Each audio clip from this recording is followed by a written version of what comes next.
Book supernatural, जिसका हिंदी में अनुवाद है अलौकिक, चैप्टर 7 भाग कर रेगिस्तान को चले जाना 1927 से 1929 तक। जब विलियम ब्रेनम फिनिक्स एरिज़ोना पहुंचा, श्रीमान फ्रांसिस्को ने उसे $3 दिए गाड़ी चलाने में मदद करने के लिए। बस इतना ही धन था बिली के पास संसार भर में, पर उसे चिंता नहीं थी। वह सुनिश्चित था कि कोई ना कोई मौका अवश्य मिल जाएगा। वह वर्ष 1927 का दिसंबर था। वह 18 वर्ष का था और जीवन में इस नए अवसर के लिए उत्साह से उमंड रहा था। घर पर अपनी माँ को समझाते हुए एक चिट्ठी भेजने के पश्चात बिली शहर में खोजबीन करने को निकल पड़ा। जल्दी ही वह एक अनौपचारिक रोडियों तक पहुंच गया। इस बात से वह सोचने लगा, मैं तो वास्तव में एक अच्छा घुड़सवार हूँ। क्योंकि मैं खाली हो चुका हूँ तो क्यों ना इस रोडियों में कुछ आसान कमाई कर लूँ। पर मुझे एक जोड़ी चैपों का इंतज़ाम करना होगा इससे पहले कि मैं वहाँ उन सभी काउबॉय लोगों के सामने जाऊँ। वह सड़क पर सबसे करीब वाली कपड़ों की दुकान पर पहुंचा और चमड़े के चैपों की एक जोड़ी पहनकर देखी। वे बहुत ही बढ़िया थे। शब्द एरिज़ोना बेल्ट पर काढ़ कर उभारे हुए थे और प्रत्येक पांचे पर एक एक सांड का चेहरा धागे के काम से बनाया गया था, जिसमें पीतल के बटनों से आंखें बनाई गई थी, परंतु वे कुछ ज़्यादा ही लंबे थे।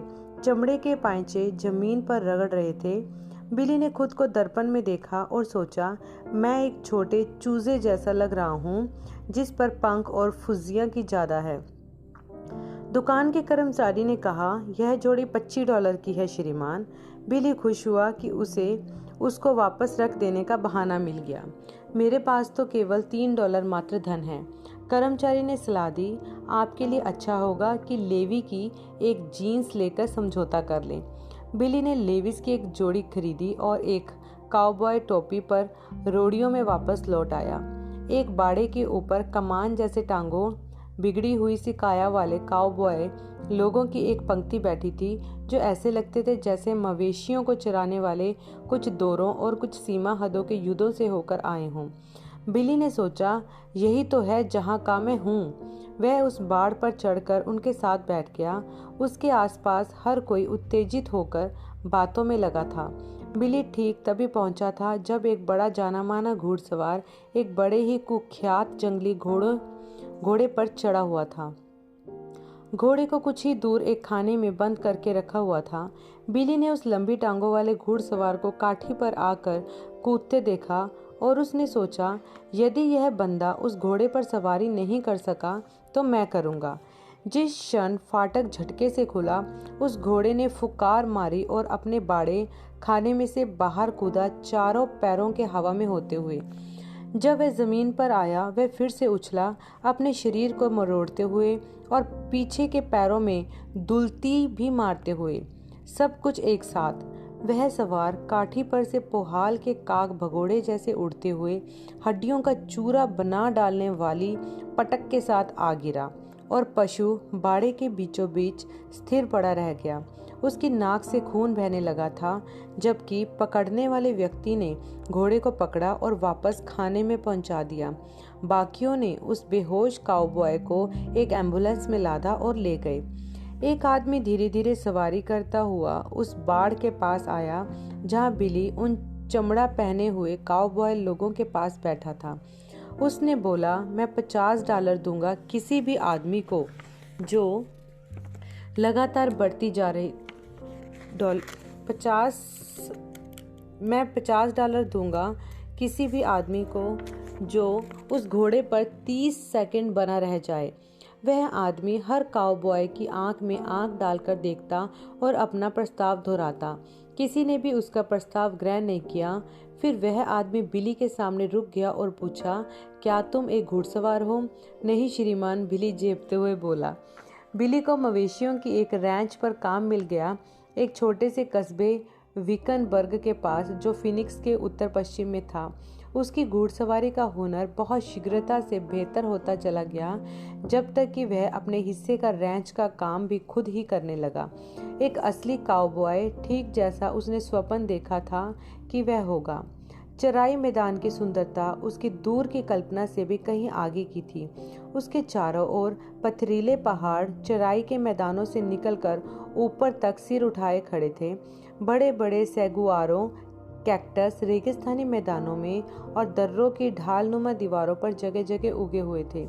वह रेगिस्तान विविधता की तस्वीर थी, जिसमें नागफनी के फलों की भरमार थी, जो ऊद बिलाव की दुम सरीके दिखते हैं, जिसमें लंबे बहुत बुरे वाले कांटे होते हैं। पिन कुशन कैक्टस, जो नन्हे नन्हे सुई जैसे कांटों से ज्यादा भरा हुआ होता है कि वे जानवर के रोआर खाल जैसा लगता है।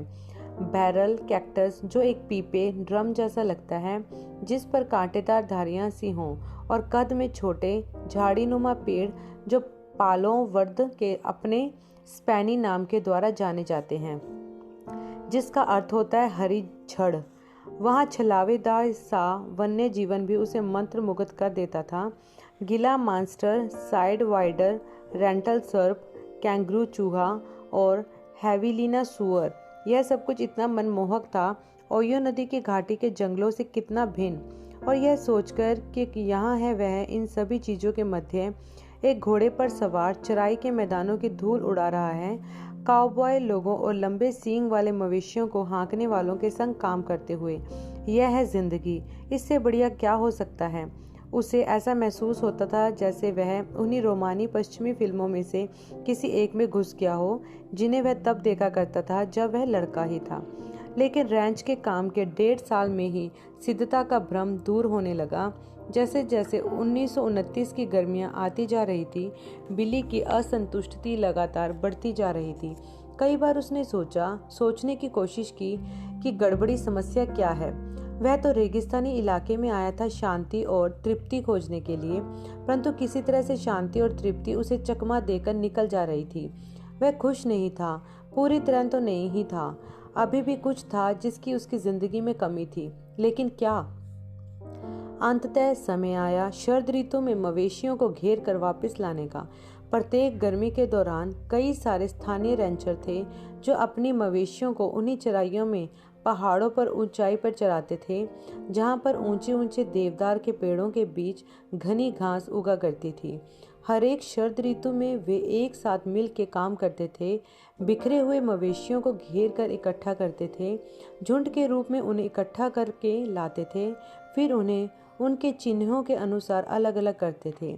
पिछले साल तक बिली को शरद ऋतु वाली घेराबंदी उत्तेजित कर देने वाली चीज लगती थी जो उसने कभी भी की हो, परंतु इस वर्ष वह उसी बेचैनी से परेशान रहा था जिसने उसे गर्मियों भर चकमा दिया था। क्या परेशानी थी? जब राह पर शाम आई, बिली ने अपने घोड़े पर से काठी उतारकर सिरहाने लगाने के लिए आग के पास रख दी। रात के भोजन के बाद वह अपनी काठी पर टिक कर लेटा ताकि सूरज को डूबता हुआ देखे।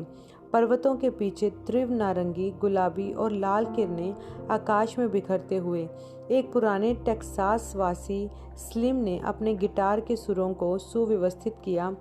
हर रात स्लिम रेगिस्तान को काउबॉय लोगों के शाम वाले प्रेम गीतों से भर देता था, एक और काउबॉय के साथ जो कंगी फूंक कर बजाया करता था, जिससे कागज के पन्ने की भनभनाहट की आवाज सुर ताल में होती थी। स्लिम गाता था, कल रात मैं लेटा था चराई के मैदान में, मैं ताक रहा था आकाश के तारों को और अचंभित था यह सोचकर कि कोई काउबॉय कभी उस रफ्ता रफ्ता में सरक कर चला जाए तो।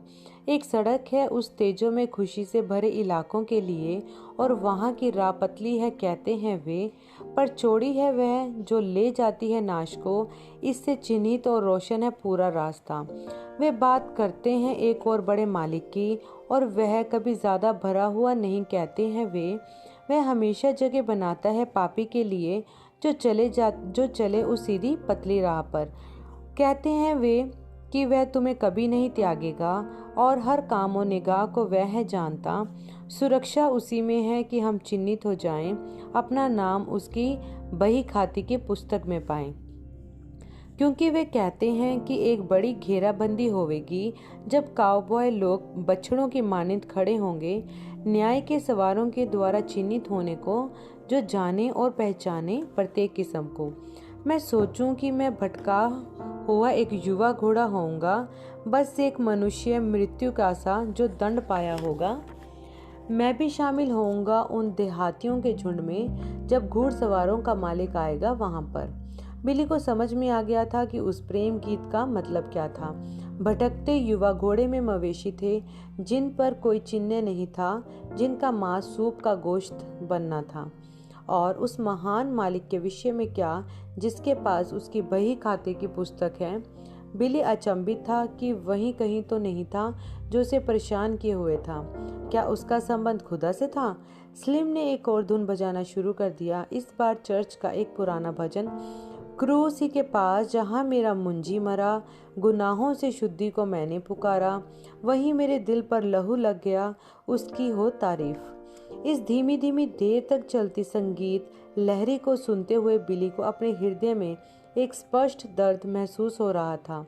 उसने करवट बदली और कंबल को ऊपर खींचकर अपने सिर के चारों ओर लपेट लिया, केवल अपनी आंखों और नाक के लिए पर्याप्त जगह छोड़ते हुए। सितारे इतने करीब मालूम पड़ रहे थे जैसे कि वे ठीक पहाड़ों के ऊपर ही चिपका दिए गए हैं। देवदार के पेड़ों में से होकर बहती हवा की आवाज़, जो हमेशा से होती आ रही फुसफुसाहट सी प्रतीत हो रही थी। ऐसे में बिली ने अपनी कल्पना में सुना कि खुदा उसे पुकार रहे हैं, ठीक जैसे उन्होंने भटके हुए अपने पहले बेटे को पुकारा था, आदम आदम तू कहाँ है। 3 हफ्तों के बाद मवेशियों की घेराबंदी पूरी हो गई। काउबॉय वापस रैंच की ओर चल पड़े, अपने वेतन के चेक पाने और अपनी चिट्ठियां पढ़ने के लिए। बिली के लिए भी उसकी माँ की एक चिट्ठी इंतजार कर रही थी, जिस पर कुछ हफ्ते पहले ही डाक मोहर लगी थी। दूसरी खबरों के साथ उन्होंने यह उल्लेख किया था कि एडवर्ड बहुत बीमार था।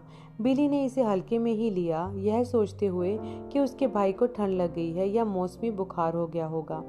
उस दोपहर सारे काउबॉय गाड़ी में फिनिक्स गए जश्न मनाने के लिए। हालांकि बिली जश्न मनाने के लिए उतने मन में नहीं था जितने कि और लोग थे। वह फिर भी साथ चला गया था मन बहलाने बदलाव के लिए। जब वे सब रैंच वाले एक सैलून में गए, बिली सड़क पर अकेले ही आगे बढ़ता चला गया घूमने के लिए। उसका दिल अभी भी परेशान था। क्या गलत हो रहा है? उसे घर की याद तो निश्चित रूप से नहीं आ रही थी। उसे एरिज़ोना से प्यार था, रेगिस्तान से प्यार था और अपना काम पसंद था, लेकिन फिर भी किसी कारण उसे अंदर खोखलापन लग रहा था, अधूरापन सा। वह उसे समझ नहीं पा रहा था। कुछ देर के लिए वह बैठ गया और आवागमन देखता रहा। एक सुंदर सी छोटी स्पेनी लड़की वहां से गुजरी। उसने उसकी ओर अपनी आंखें चिपकाई और अपना सफेद रुमाल गिरा दिया। बिली, जिसके विचार कहीं और थे, बोला, हे, तुमने अपना रुमाल गिरा दिया।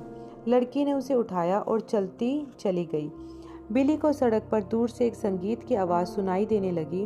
वह आवाज़ के पीछे पीछे चलता हुआ रोड़ियों के एक खाली मैदान तक पहुंच गया। वहां पर जानवर को तैयार करने वाले खाने के पास एक वृद्ध काउबॉय अपना गिटार बजाकर गीत गा रहा था। क्रूसी के पास जहां मेरा मुंजी मरा, गुनाहों की शुद्धि को मैंने पुकारा, वहीं मेरा दिल पर लहू लग गया, उसकी हो तारीफ। परंतु इस काउबॉय ने इसे ज्यादा अनुभूति के साथ गाया था जितना स्लिम ने वहां चराई में नहीं गाया था। इस आदमी ने यह गीत ऐसा गाया था जैसे कि उसका यही मतलब भी था। चेचक के दागों वाले गालों पर से उसके आंसू बह रहे थे। कोर्स को समाप्त करके वह बिली की ओर घूमा और बोला, भाई, तुम समझ नहीं सकते कि यह क्या है जब तक कि तुम इस अद्भुत यीशु मसीह को ग्रहण न कर लो। और वह कोर्स को फिर गाने लगा, उसकी हो तारीफ। बिली ने अपनी टोपी उतारी और वहां से चला गया। उसके हृदय में उथल पुथल मची हुई थी, ऐसी अनुभूतियों के द्वारा जिन्हें जाहिर नहीं किया जा सकता था। जब तक बिली घूमता हुआ वापस सैलून तक लौट कर आया, उसके साथ ही रैंच में काम करने वाले हंसी और हो हल्ला मचा रहे थे, एक दूसरे के पैर की उंगलियों पर गोली चला चलाकर नचवाने के लिए, और एक दूसरे को सीधी रेखा पर चल पाने की शर्त लगा रहे थे, $5 की। और उनमें से प्रत्येक इतना अधिक शराब के नशे में धुत था कि उन्हें सड़क किनारे की पटरी पर ही बने रहना मुश्किल हो रहा था। बिली उन्हें हाँक कर कार तक लाया और वापस गाड़ी चलाकर विकनबर्ग तक लेकर आया। अगली सुबह जब बिली भोजनालय के हाल में पहुंचा तो उसे एक लिखी हुई पर्ची थमाई गई जिसमें लिखा था, बिली, बाहर निकलकर उत्तरी चराई में आओ, बहुत जरूरी है, पॉप। रैंच के मैनेजरों में से एक था, एक वृद्ध काउबॉय जिसे हर कोई पॉप बुलाता था। अपनी जवानी के दिनों में वह एक टेक्सास रेंजर का काम किया करता था। पॉप उसका इंतजार कर रहा था चराई के फाटक पर। मुझे खेद है कि मेरे पास तुम्हारे लिए एक बुरी खबर है, पॉप ने कहा। उसने बिली को एक टेलीग्राम थमाया जिसमें लिखा था, तुम्हारा भाई एडवर्ड कल रात गुजर गया है, फौरन लौटकर घर आ जाओ। इस दुखद समाचार ने उसे सकते में ला दिया। यह पहली मृत्यु थी जो उसने करीबी परिवार में अनुभव की थी। वह पॉप के सामने से पलटा और पीली पीली धूप से नहाई चराई के पार देखने लगा। उसके गालों पर से आंसू बहने लगे। वह सोचने लगा कि लड़कपन में उन दोनों के लिए जिंदगी कितनी कठिन रही थी। स्कूल जाना बिना पर्याप्त कपड़े पहने हुए, बिना स्कूल की पुस्तकों या कागजों या पेंसिलों के, और कभी कभी तो खाने के लिए बगैर पर्याप्त भोजन के भी। फिर बिली को याद आया कि कैसे उसने अपने भाई से मुट्ठी भर के पॉपकॉर्न चुराए थे। ओ, यदि वह बस वापस जाकर उसे दोबारा जी सके तो वह कभी भी ऐसी दावत एक गरीब बेचारे भूखे दोस्त से नहीं चुराएगा। पर वह उसे दोबारा जी नहीं सकता था। अब तो वह उससे यह भी नहीं कह सकता है कि उसे माफ़ कर दे। एडवर्ड जा चुका है। बिली को यह आश्चर्य होने लगा कि क्या एडवर्ड खुदा से मिलने को तैयार था कि नहीं। तब उसे यह विचार कौंधा, उसका खुद का हाल क्या है? क्या वह स्वयं खुदा से मिलने को तैयार है? बिली अंत्येष्टि के लिए वापस जेफरसनविल लौट गया। अपने सरमन के समापन पर रेवहेड मैकिनी ने कहा, यहाँ पर ऐसा कोई हो सकता है जो खुदा को ना जानता हो? यदि है तो उसे कभी अभी स्वीकार कर ले। बिली की पकड़ उसकी कुर्सी पर कस गई, खड़ा होने से रोकने के लिए। कुछ बहुत ही अजीब उसके हृदय को खींच रहा था, किसी प्रकार का चुंबकत्व जिसे वह समझ नहीं पा रहा था। वह जो कुछ भी था वह उसकी हालत बहुत खराब किए दे रहा था। अंत्येष्टि के बाद बिली वापस अरिज़ोना लौटने की योजना बनाने लगा, लेकिन उसकी माँ ने इतनी ज़्यादा मिन्नतें की इंडियाना में ही बने रहने के लिए। अंततः बिली मान ही गया, बशर्ते उसे कोई काम मिल जाए तो। जल्दी ही उसे एक काम मिल गया। गैस पाइपलाइन बिछाने के लिए स्थानीय लोक सेवा कंपनी पब्लिक सर्विस इंडियाना के लिए गड्ढे खोदने का। उसने निर्णय लिया कि वह जेफरसनविल में ही रहेगा, कम से कम कुछ समय के लिए। 1929 की सर्दियों में बर्फ काफ़ी देरी से गिरी। जब बिली जागा और पूरी ज़मीन को सफ़ेद और ठंडा देखा तो उसने अपनी माँ के कंबलों में से एक लिया, कब्रिस्तान तक गाड़ी चलाकर पहुंचा और एडवर्ड की कब्र पर से बर्फ़ को झाड़ा और फिर मिट्टी के ताजे ढेर पर कंबल को पूरी तरह बिछा दिया। वह एडवर्ड को गर्म रखना चाहता था।